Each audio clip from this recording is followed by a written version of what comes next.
Здравейте! Тук сме пък в градината на едни наши роднини в село Житен. Те творят само с естествен мотор градината си и много плевели, които те, поне растения, които считат за плевели, са много ценни и ще си ги наберем сега отново за да ги използваме в нашата кухня. Веднага виждам нещо, което е много удобно. Казва се щир, амарант.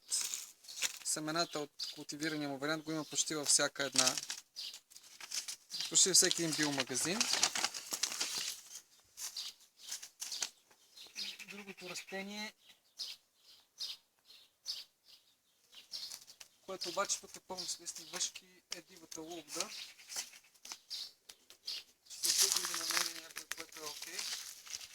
Ето е направо естествено съкровище тученицата.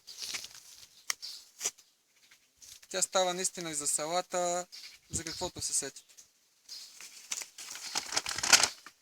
Ученица. Ето я. Хубаво е без корените да ги берем. Дивата лобода.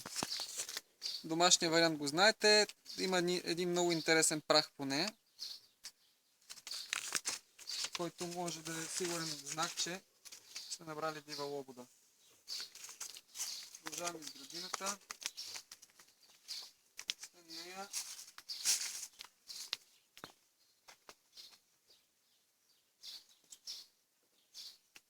ето още щир. Хората тук масово го дават на прасетата, но е изключително питателно растение. Когато се попари, дори е много вкусно. Малко е тежко на вкус и аромат за смути, затова е хубаво да се смесва. Примерно с тученица, ако го направим заедно, ще стане страхотно.